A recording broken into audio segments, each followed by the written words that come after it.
A pleasant day, everyone. I am Carl Lawrence or Harme from the Sad Sciences 3A. I am going to be tackling all about the lymphatic system and immunity. In this topic, I will go about the functions, anatomy, or structure of lymphatic system. I am also going to talk about immunity, specifically the innate, adaptive, and acquired adaptive immunity. We'll also go about the overview of immune interactions, immunotherapy, and the effects of aging on the lymphatic system and immunity. So, allow me to dive into it. Humans are host to many kinds of organisms, including microorganisms such as bacteria, viruses, fungi, and protozoans. Also, insects and worms. Some of these microorganisms are beneficial. However, often parasites harm humans, causing disease and sometimes death. Hence, the human body has its own defense systems that protect it from these harmful parasites. These systems are called the lymphatic system and immunity. They are the body's defense systems against threats arising both inside and outside the body. Allow me to first discuss the functions of lymphatic system. The first and foremost function of the lymphatic system is fluid balance. This is going to be where we have excess interstitial fluid. When we say interstitial fluid, it means fluid found in the spaces around the cells. So, when the excess interstitial fluid enters the lymphatic capillaries, it becomes lymph. Now, if that fluid didn't leave or were not able to leave the tissue surrounding the capillaries, it will cause a condition called edema. Now, edema is the medical term for swelling caused by fluid trapped in your body's tissues. Edema can cause tissue damage, and if left unattended, it can lead to death.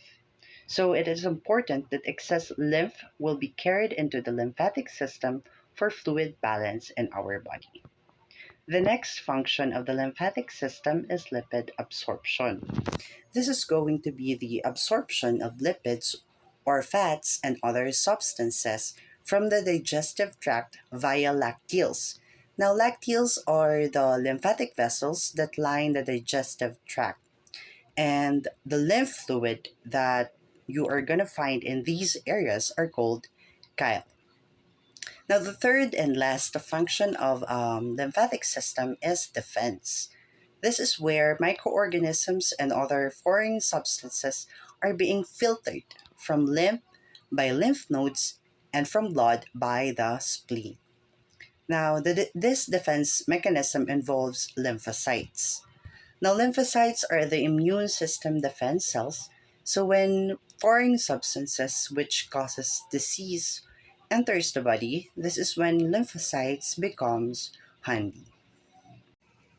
So let's move on to the anatomical structure of the lymphatic system.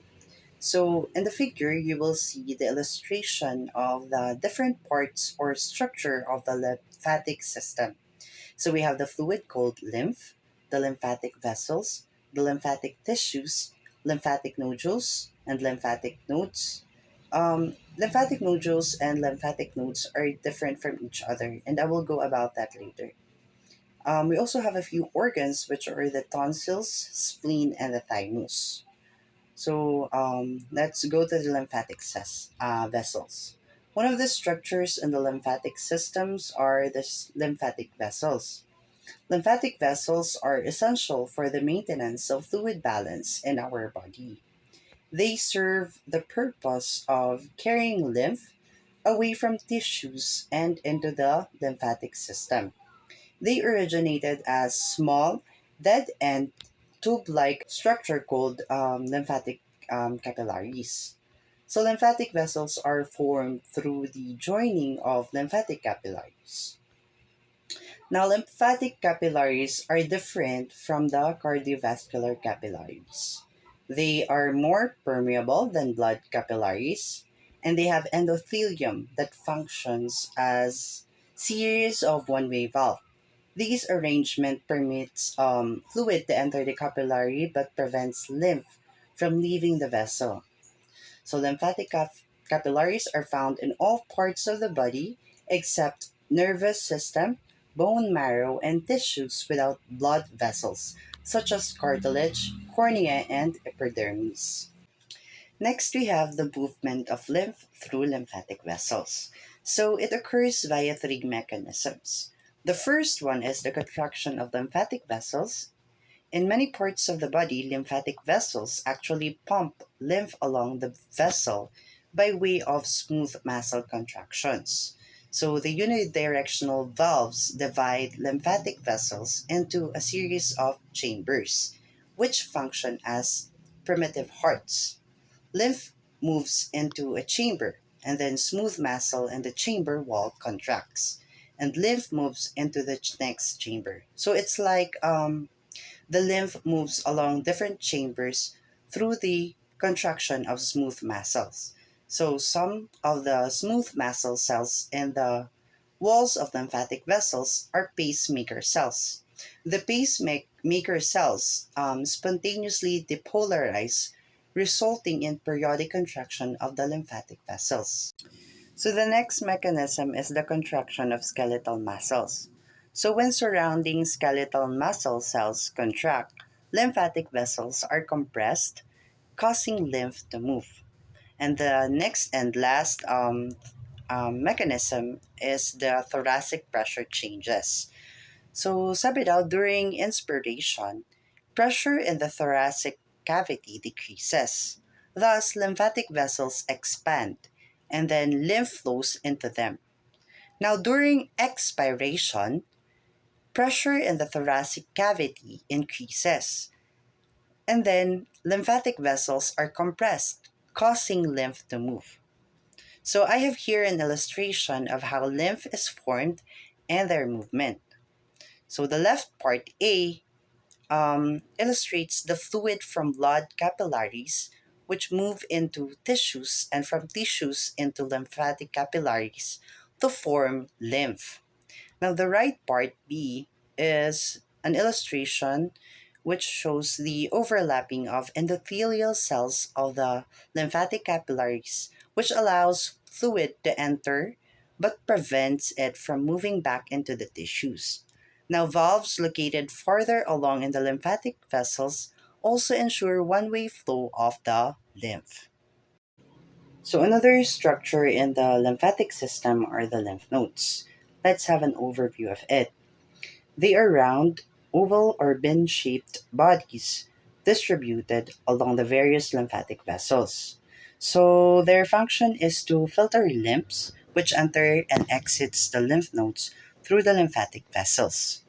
Now, after passing through the lymph nodes, the lymphatic vessels converge.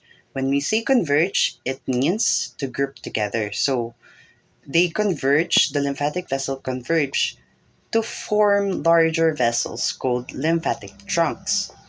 Now, these lymphatic trunks drains lymph from a major portion of the body. So we have five lymphatic trunks: the jugular, subclavian, bronchomediastinal, intestinal, and lumbar trunks. Jugular trunks drain lymph from the head and neck. Subclavian trunks drain lymph from the upper limbs, superficial thoracic wall, and mammary gland. Now, the bronchomediastinal trunks drain lymph from the thoracic organs and the deep thoracic wall, while the intestinal trunks drain lymph from abdominal organs such as the intestine, stomach, pancreas, spleen, and liver. And lastly, the lumbar trunks, which drain lymph from the lower limb, pelvic and abdominal walls, pelvic organs, ovaries or testes, kidneys, and adrenal glands. Now, these lymphatic trunks either connect to large veins in the thorax or join to yet larger vessels called lymphatic ducts, which then connect to larger veins. So, lymphatic ducts' purpose is to drain tissues of the body and move lymph into major veins. There are two kinds of lymphatic ducts, the right and thoracic ducts. Right lymphatic ducts drains the right side of head, right upper lip, and right thorax, while the thoracic duct drains the remainder of the body. So I have here a figure showing the lymph drainage into veins. The letter A illustrates the anterior view of the major lymphatic vessels in the thorax and abdomens. Now, the letter B is a close-up view of the lymphatic vessels from which lymph enters the blood, while the letter C, which illustrates a woman in anatomical position, showcasing the regions of the body drained by the right and left lymphatic vessels. So basically, it is showing the lymph draining into particular veins. So that the lymph, after it has been filtered, will just enter back into circulation. So, moving on to the lymphatic tissues and organs. Lymphatic organs contain lymphatic tissue. Remember the level of biological organization, organs are made up of tissues. And so, lymphatic organs are made up of lymphatic tissues. These lymphatic tissues are made up of cells, which are primarily of lymphocytes, but also includes macrophages, dendritic cells, reticular cells, as well as the other cell types. Now, tissues contain lymphocytes, and these are a type of white blood cells. Lymphocytes are categorized as B cells and T cells, and they are derived from the bone marrow, where all blood cells are created from. But they may mature and reside elsewhere. Tissues are also made with reticular fibers, which are very fine collagen fibers produced by a specific type of fibroblast called a reticular cell. Now, reticular fibers act as a filter to trap microorganisms and other particles. So they essentially create a net-like structure that is going to filter and trap microbes and substances. Now, these various tissues may or may not be encapsulated. The ones that are encapsulated are lymph nodes, the spleen, the thymus, while the non-encapsulated includes the mucosa-associated lymphoid tissue. Now, MALT are aggregates of non-encapsulated lymphatic tissue. When we say aggregates, it means that it is a collection. So they are aggregates of lymphatic tissues found in and beneath the mucous membranes lining the digestive, respiratory, urinary, and reproductive tracts. MALT include diffuse lymphatic tissue, lymphatic nodules, and the tonsils, which will be discussed very soon. Now, diffuse lymphatic tissue contains dispersed or magkakahiwalay na lymphocytes, macrophages, and other cells. It has no clear boundary and blends with surrounding tissues located deep to mucous membranes around lymphatic nodules and within the lymph nodes and the spleen. Now, lymphatic nodules are a denser arrangement of lymphatic tissue organized into compact or buhol-buhol or dikit-dikit, somewhat like a spherical structures. They are numerous or marami sila in the loose connective tissue of the digestive tract, and they are called Bayer patches. They are also marami sa respiratory, urinary, and reproductive systems. And they are referred to as lymphatic follicles when found in lymph. Moving on to tonsils. Tonsils are your very first line of defense when it comes to ingesting things. So whenever you ingest things, your tonsils serves as your primary line of defense since it is located between the oral cavity and pharynx. Tonsils provide protection against bacteria and other harmful substances entering your oral cavity. These are large groups of lymphatic nodules in the nasopharynx and oral cavity. There are three groups of tonsils, or tonsils are grouped into three, which together form a ring around the border between oral cavity and pharynx. We have the pharyngeal tonsils, palatine tonsils, lingual tonsils. So the pharyngeal tonsils, as you can see in the figure, if you remove the uvula or the soft palate and took a peek just behind that, you will see the pharyngeal tonsils. Now we have two palatine tonsils, which are either on either side of the mouth, and the lingual tonsils are located just behind the tongue at the very back. Now, the pharyngeal tonsils can be called adenoids when they are only enlarged. They enlarge due to infection. Siyempre, since they are the first line of defense of our body when it comes to ingesting things. So, ang mangyayari kapag enlarged ang pharyngeal tonsils, they can interfere or affect your breathing. And that is why usually the pharyngeal as well as the palatine tonsils are being removed or tinatanggal since they do interfere with your breathing kapag may infection dahil lumalaki sila.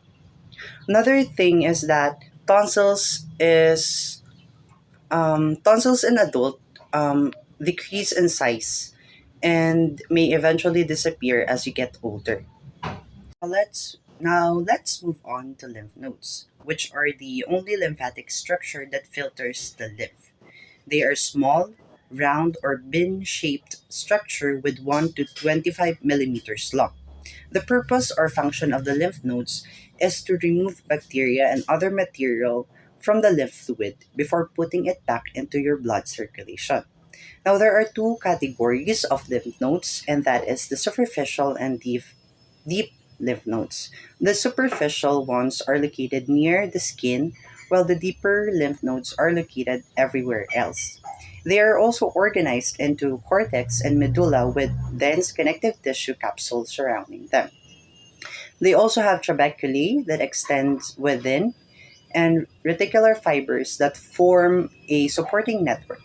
So yung trabeculae is just an extension of the surrounding capsule. We also have a afferent and efferent lymphatic vessels. Now, afferent lymphatic vessels carry lymph to the lymph nodes where it is being filtered. And efferent lymphatic vessels carry lymph away from the lymph nodes. So, sinabi ko kanina na ang lymph nodes ang nag-filter ng lymph before it will be moved back into the circulation.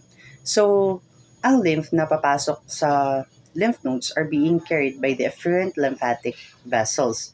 And kapag nakapasok na ang lymph sa lymph nodes, filtration will occur. And then, the filtered lymph na malinis na will be carried away by the efferent lymphatic vessels.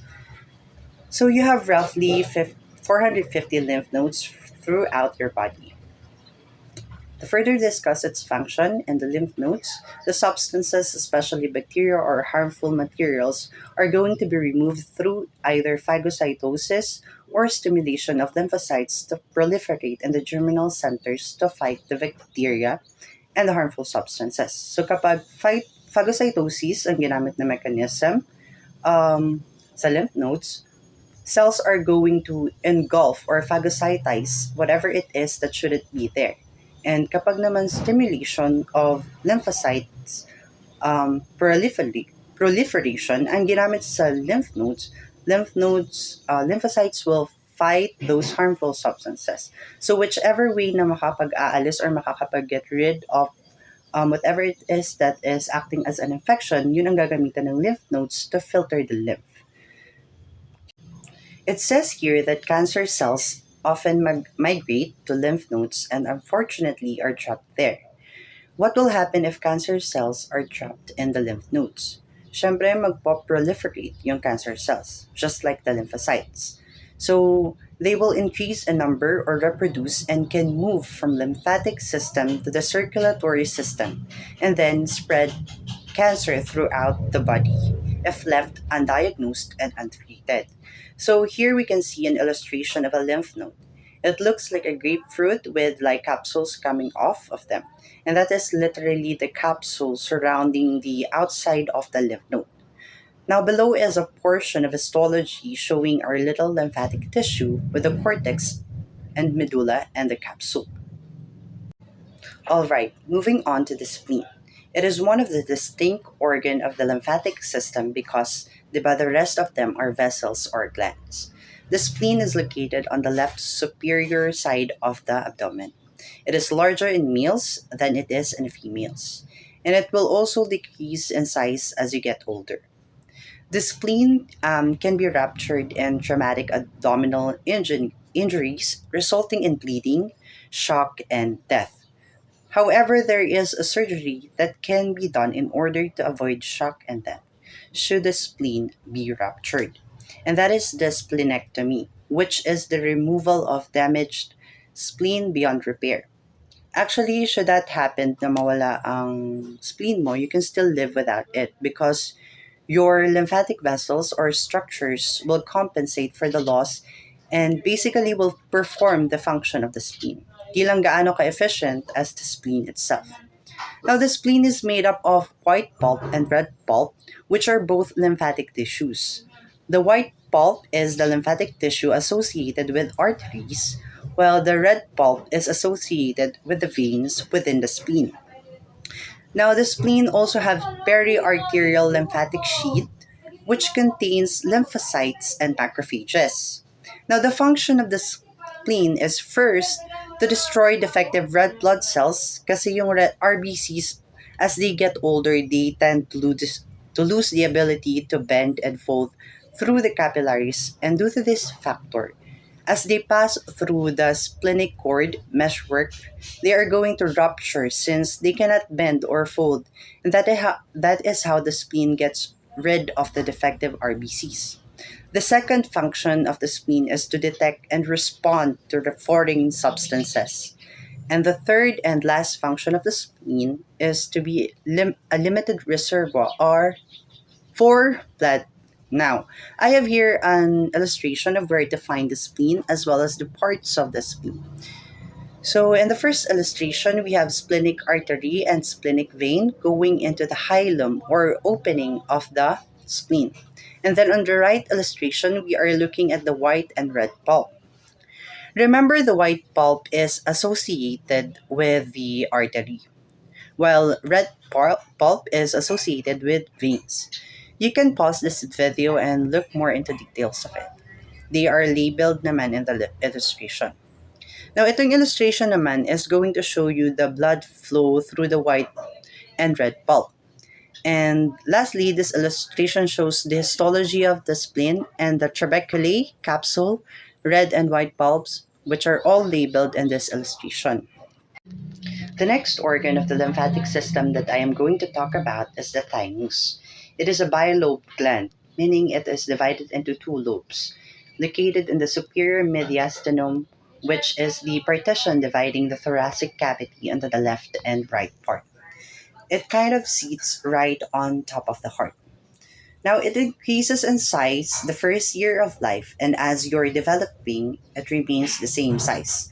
Not until we reach 6 years old, in which it will start to decrease in size as its functions also start to diminish. Now, the lobes of the thymus is surrounded by a thin connective tissue capsule with trabeculae that extends from the capsule into the substance of the gland, dividing into lobes. Now, a lighter staining central portion of the lobes called the medulla has fewer lymphocytes. The medulla also contains rounded epithelial structures called thymic corpuscles or Hassel's corpuscles. They are involved in the development of regulatory T cells.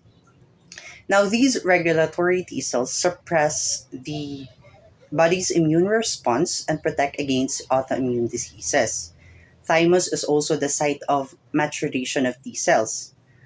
And the thymus secretes the hormone called thymosin, which is also important in the development of T cells.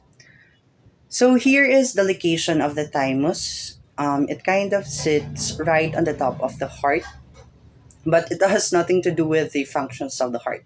On the right part, we can see the lobules within the thymus. We can see them distinctly here on this histology slide. You can see also the cortex being the outside, the medulla being the lighter inside, and the trabeculae which separates the lobules. This slide showcases the overview of the lymphatic system and how things kind of move through the lymphatic system themselves, through the various vessels, various organs associated with it, as well as arterial and venous circulation. But just know that in general, the lymphatic system regulate fluid levels in your various tissues, regulate lipid absorption, and provide protection against pathogens. Now, moving on to immunity. Immunity is the ability to resist damage from foreign substances such as microorganisms, harmful chemicals such as toxins released by microorganisms, and the internal threats such as cancer cells. It is categorized as innate immunity and adaptive immunity. Now, innate immunity, also called non-specific resistance, is this is going to be where the body recognizes and destroys certain foreign substances, but the response to them is the same each time the body is exposed. So it doesn't matter if it's the first time, the second time, the 10th time, or the 100th time. It is going to act exactly the same. Now, adaptive immunity, also called specific immunity, is when the body recognizes and destroys foreign substances, but the response after the first time is going to be faster and stronger each time the foreign substance is encountered. Now, not because magkaiba sila ay hindi na sila nagtutulungan. They do work together frequently. Now, yung specificity and memory are characteristics of adaptive immunity, but not of innate immunity. Specificity is the ability of adaptive immunity to recognize a particular substance. For example, innate immunity can act against bacteria in general, whereas adaptive immunity can distinguish among various kinds of bacteria. Now, memory is the ability of adaptive immunity to remember previous encounters with a particular substance. As a result, the response is faster, stronger, and longer lasting. That is why the adaptive immunity responds faster and stronger than innate immunity after the first time of infection. Let's talk about the innate immunity and its various characteristics. Innate immunity includes body defenses that are present at birth and genetically determined. The main components of innate immunity are physical barriers that prevent microbes from entering the body or that physically remove them from body surfaces. We also have chemical mediators that act directly against microorganism or activate other mechanisms leading to the destruction of the microorganisms. And lastly, the cells involved in the phagocytosis and production of chemicals that participate in immune response. Let's start first at the physical barriers. Physical barriers prevent microbes and chemicals from entering our body. Examples of your physical barriers are your skin, mucous membranes, tears, saliva, urine, which are the ways to sort of wash out various areas of the body so that pathogens can take hold onto your body. We also have cilia and respiratory tract, which can trap any debris or dirt and as well as pathogens, preventing them to enter the body through coughing and sneezing. Moving on to the chemical mediators, these are molecules responsible for aspects of innate immunity. Some of them are on the surface of cells, which kills the microorganism and prevent them from entering the cells. For example, is the lysozyme in your tears. This is an enzyme that has the ability to destroy microorganisms before they could find their way into your eyes, essentially. Now, other examples of chemical mediators include histamine and kinins, which cause vasodilation and increased vascular permeability during inflammation. We also have interferons, which are essential for your viral defense. We also have complements, which are going to promote inflammation and destroy microbes. We also have prostaglandins and leukotrienes. Leukotrienes, which are also going to promote inflammation, and last but not the least, the pyrogens, which are proteins that promote fever. I will further discuss about these chemical mediators in the next succeeding slides. So let's start with the complement. Complement is a group of 20 proteins that circulate in blood in an active form. So, complement proteins are just roaming around waiting to be activated. It becomes activated through complement cascade, which is a series of reactions in which each component of the series activates um, the next component. Now, complement cascade can begin through either classical or alternative pathway. The alternative pathway, which is part of innate immunity, is initiated when the complement protein C3 becomes spontaneously active. Now, in the event of an infection, activated C3 can combine with some foreign substances such as part of bacterial cell or virus. Now, the classical pathway is part of adaptive immunity. It requires antibodies bound to antigens. Now, activated complement proteins can form membrane attack complex or MEC or MAC, which produces channel through plasma membrane of microbe, resulting in cell lysis or um, the killing of cells. Now, attach to the surface of bacterial cells and stimulate macrophages to phagocytize the bacteria in the process called opsonization and attract immune system cells to site of infection and promote inflammation. Now, I have here an illustration of the classical and alternative pathway. Basically, complement protein are going to circulate in blood in an inactive form. So, on a daily basis, your complement proteins are not go- um, not going to be doing anything. They are only going to be activated when they need to, and that is through this complement cascade. In this illustration, only the activated protein are shown. The complement cascade will only begin with either classical or alternative pathway. At the very top is the classical pathway. And when you see the number 3 in purple, that is where the alternative pathway begins. Moving on with the interferons. These are proteins that prevent viral replication. So, di ba, ang virus need niya makapasok sa host cells in order to replicate. So, viruses use the molecular mechanism of cells to reproduce themselves. So, kapag na-invade and na-infect niya ang host cells, interferons are produced. So, interferons are produced by infected cell. Remember that. But they are going to cause the neighboring cells to reproduce antiviral proteins to fight that virus. Now, moving on to the cells, it is still within the innate immunity, but instead of proteins, we will talk about types of cells associated with innate immunity. We have white blood cells. It is the most important cellular components of immune system. Now, white blood cells must be able to move into infective tissues and destroy infection. And ginagawa niya ito through chemotaxis. Chemotaxis is the movement toward the source of chemotactic factors. Itong chemotactic factors are parts of microbes or chemical act as chemical signals and attract WBCs. And they are going to use phagocytosis, the process of phagocytosis, specifically endocytosis, by two phagocytes, which are the neutrophils and macrophages.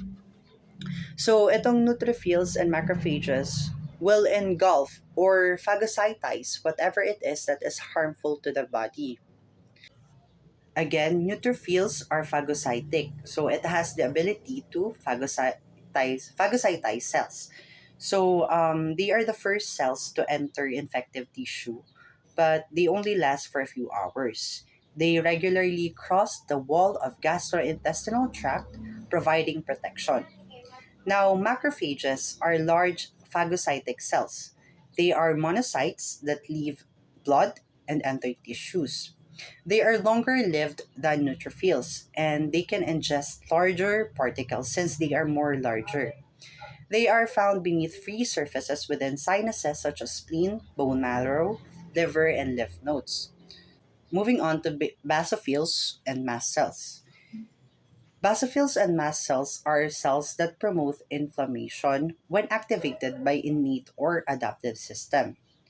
Basophils are motile, which leave blood and enter infective tissues, while mast cells are the opposite to basophils because they are non-motile and they exist in CT or connective tissue. Now we also have eosinophils, which leave blood and enter also tissues. They reduce inflammation by breaking down chemicals produced by basophils and mast cells. And they also secrete enzymes that kill some parasites. And last but not the least is the natural killer cells, which are a type of lymphocyte. They kill or lyse tumor and virus infective cells. Now, they also recognize whole classes of cells, not a specific kind of cell. Okay, now we are moving on to adaptive immunity and its various characteristics. Adaptive immunity involves the ability to recognize, respond to, and remember a particular substance. Substances that stimulate adaptive immunity are called antigens, and they are large molecules. Antigens are divided into two groups. We have foreign antigens and um, self antigens. Foreign antigens are not produced by body, meaning they are introduced from outside of the body. Um, Examples include bacteria, viruses, other microorganisms that cause disease, also pollen, animal dander, feces of mites, foods, drugs that cause overreaction of immune system, which induce allergic reaction. Now, self-antigens are produced by body.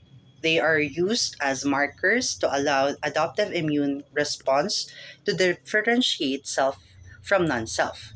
So they respond to self tumor antigens and also they respond to self antigens, resulting in tissue destruction of autoimmune diseases.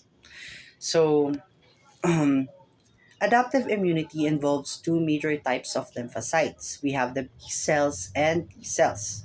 Adaptive immunity can be divided into antibody mediated immunity and cell mediated immunity. Let's talk about the antibody mediated immunity first. Antibody-mediated immunity involves proteins called antibodies, which are found in extracellular fluids such as the plasma of blood, interstitial fluid, and lymph. Now, B cells naman give rise to cells that produce antibodies.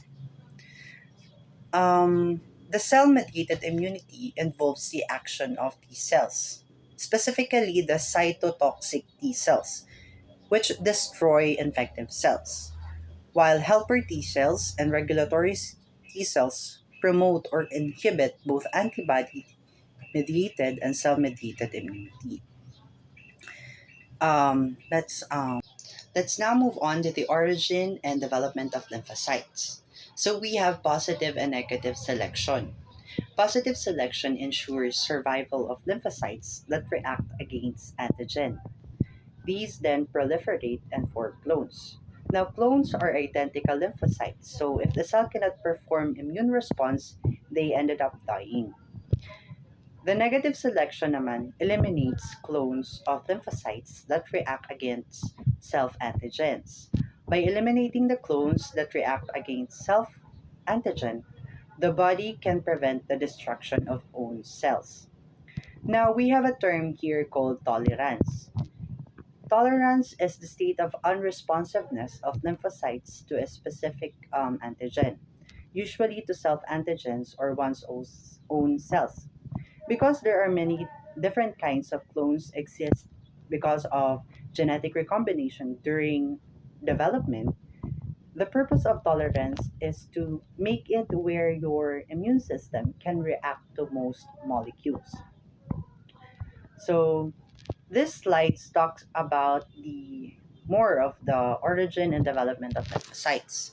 So the illustration shows how B and T cells originate in red bone marrow, and we have two ways where they move.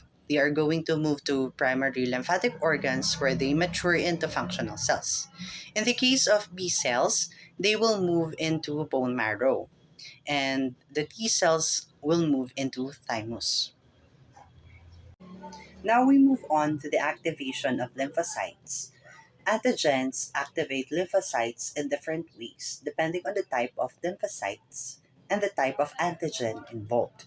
Despite these differences, however, two general principles of lymphocytes activation exist.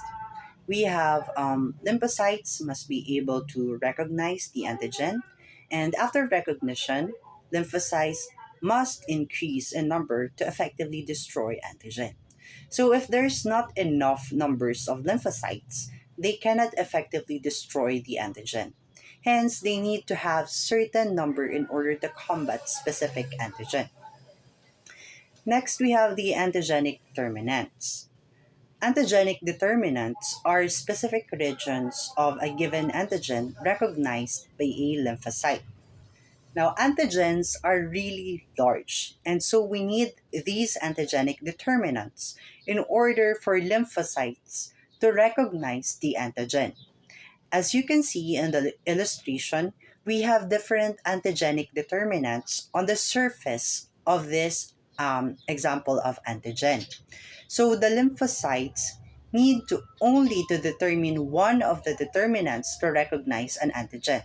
Remember, there are lots of antigenic determinants, but our lymphocytes need only one of them in order to recognize the antigen. So they are very efficient with their functions. Now, on our lymphocytes, we have these antigen receptors, specifically T cell antigen receptors and B cell antigen receptors, which bind to determinants. The T cell receptors and B cell receptors are slightly different in composition. T cell receptors consists of two polypeptide chains, while the B cell receptor consists of four polypeptide chains. Moving on to lymphocytes proliferation. Cells from original clones must proliferate before antigen can be attacked effectively.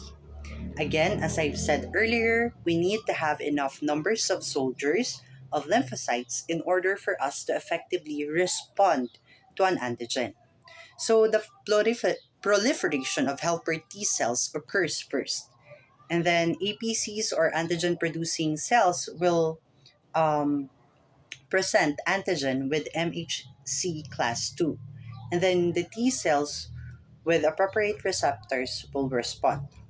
The next thing that will happen is that our helper T cells are going to aid in proliferation and activation of B cells or cytotoxic T cells. B cell activation results in plasma cells and memory B cells, which are very important. We will talk about them in the next slides. Now, these slides and the next slides are going to illustrate the process of T cells and B cells proliferation. Moving on to the antibody mediated immunity. Antibody mediated immunity involves the production of antibodies in response to extracellular antigens. Exposure of the body to an antigen can lead to the activation of B cells and to the production of antibodies, which are responsible for destroying the antigen. It is effective against extracellular antigen, including bacteria, viruses, protozoans, fungi, parasites, and toxins when they are outside of the cells.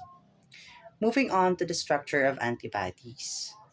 Antibodies are proteins produced in response to an antigen. Large numbers of antibodies exist in plasma. Now, there are five general classes of antibodies, which are denoted as immunoglobulin G, immunoglobulin M, immunoglobulin A, IgE, and IgD. Now, all classes of antibodies have a similar structure. This structure is a Y-shaped protein consisting of four polypeptide chains, which has two identical heavy chains and two identical light chains. Now, each light chain is attached to a heavy chain. The ends of the combined heavy and light chains form the variable regions of the antibody that combines with the antigenic determinant of the antigen. Now, the rest of the antibody is the constant region responsible for the activities of antibodies, such as the ability to activate, complement, or attach the antibody to cells such as macrophages, basophils, mast cells, and eosinophils. Now, in this illustration, we can see the structure of an antibody. It is like a Y shaped structure. On the right side, we can see the variable region and then the constant region, which forms the base of the antibody.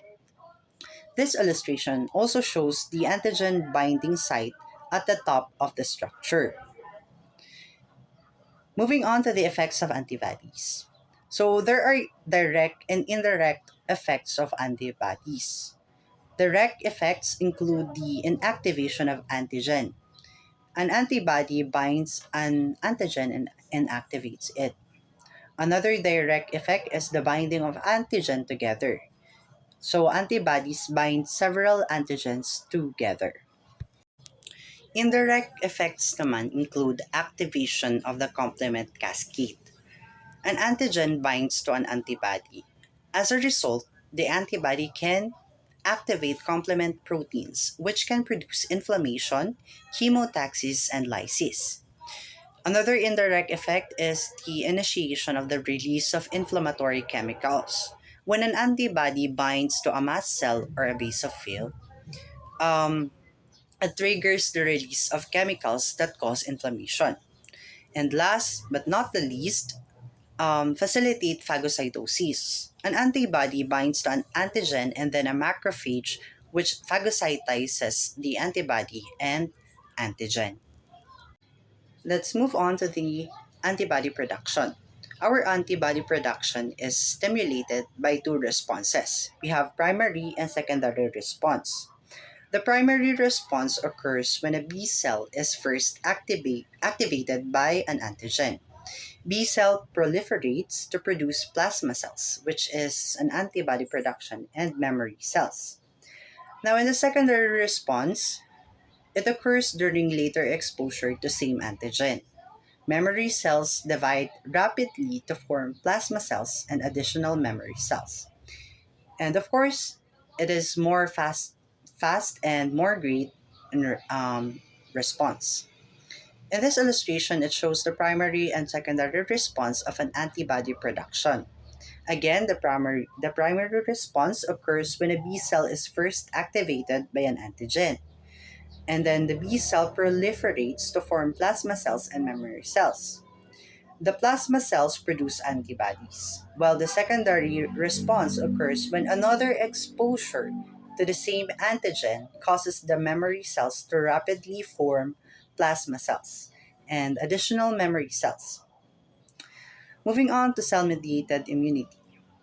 This is the most effective against intracellular microbes through the action of cytotoxic T cells. Now, cytotoxic T cells function in two ways. The first one is to lyse virus infected cells, tumor cells, and tissue transplants. Major lysine is perforin, which forms a hole in the plasma membrane of the target cells. So, it also produces cytokines, which promote phagocytosis and inflammation. As in antibody mediated immunity, memory cells are produced. So, this is an illustration of how the cytotoxic T cells proliferate. And in this figure, illustrate the stimulation of effects of T cells. Moving to acquired adaptive immunity. Now, we have several terms in this. So, active natural immunity is they result from natural exposure to an antigen. Active artificial immunity results from deliberate exposure to an antigen. Passive natural immunity results from the transfer of antibodies from a mother to her fetus or baby. Passive artificial immunity naman results from the transfer of antibodies or cells from an immune animal to a non-immune animal. This illustration shows the ways to acquire adaptive immunity. Now let's talk about immunotherapy. Immunotherapy is the process of treating disease by altering immune system function or directly attacking harmful cells. This can involve activation of or inhibition of immune system. Now examples include the administration of cytokines, the use of monoclonal antibodies to target tumors, and monoclonal antibodies in checkpoint therapy. Moving on to the last topic, we have the effects of aging and lymphatic system and immunity. Studies show that aging has little effect on the lymphatic system's ability to remove fluid from tissues, absorb lipids from the digestive tract, or remove defective red blood cells from the blood. Also, the decreased helper T cells proliferation results in decreased antibody mediated and cell mediated immune responses to antigen. Another is primary and secondary antibody responses decrease with age or as we age. And last but not the least is the ability to resist intracellular pathogens decreases with age or as we age.